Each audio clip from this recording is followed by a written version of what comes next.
Hello, everybody, and welcome to a game that I have found to be fairly interesting. It is a game called Silica. It's a crossover between FPS and RTS, so first-person shooter, real-time strategy. It caught my eye uh, on three reasons. One, I enjoy RTS games very much. Two, I saw that it was a mix between RTS and FPS. And I also, number three is I kind of like the futuristic aspect of it. Especially because I grew up playing Command and Conquer. And it kind of reminded me of that in some ways. I think one of the more interesting things about it is the unique types of units that you can play as. There's three different kinds of factions. Two are human, one is alien. The three factions are Soul, Centauri, and Alien. And the premise of the game is pretty standard. There's strategy mode, there's arena, and then the last time I checked, there was a game mode where you basically choose whether to be attackers or defenders. They removed that because they're in the process of reworking some of the game modes. But some of the key factors to the game, right, is in order to build units, build structures, there's a resource called Balterium. Balterium is the whole reason why like humans came to this planet in the first place, because like it's this resource that there is a whole bunch of. You can power things, you know, for an extremely long time, and on Earth they consider it like this super rare mineral, and that brought the humans to this planet. And it was then they found out that the extraterrestrial life forms, it's like their home.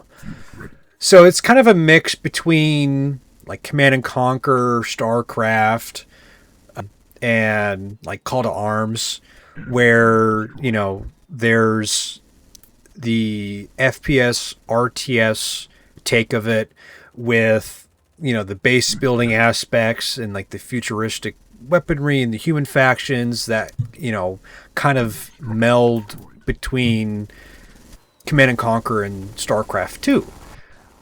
And that combination works really well in my opinion. So the harvesters are like the key factor to just getting your infrastructure up and created. You get to mine Balterium, and the more you mine, the more resources you get, the more structures you're able to build, the more units you're able to create. The other thing that early on got my attention on this game is landscapes. Like, the landscapes, you know, it's all relatively desert, but it's beautiful. Like, the way that it's made, the way that the maps have been developed, like it feels like when you're in FPS mode or even like RTS and you're controlling troops, you're legitimately like in the desert. And a really cool thing that I've noticed is like if you're in first person and you look around the area, you'll see the heat waves like coming from the ground, which if you've ever been in the desert, like it's a real thing. Like anywhere hot, you'll see the heat waves just start coming from the ground. And if you like ADS and you look down, you can see the heat radiating through your optic, which is a really neat feature. It is a early access title, so it is currently being developed, and I believe by Bohemia Interactive. I've probably put in about 30 hours into it. I've played most of the game modes. I've played multiplayer. and it just works really well. Now there are some bugs. They're working on that. I think the last update that they did, they made troop transports actually usable, because beforehand you'd have to go into combat mode and individually load characters into the troop transports. Now they actually added a command for it, which makes things a lot easier if you're transporting troops, whether by, land or air. So they are updating the game pretty steadily. Like, I think it's about every month to 3 months. From what I've seen, they'll put out updates addressing major things. Like, they are working on pathfinding. They are working on better controls for RTS mode.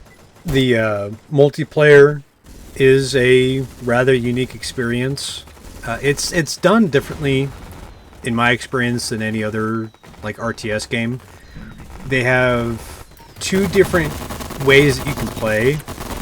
You can either play as a combatant, or you can play as the commander. And it kind of reminds me of like back during like Battlefield 4, where you could play as like a commander and call like UAVs or airstrikes or things like that, and you could like ping enemy positions, and you can play as combatant.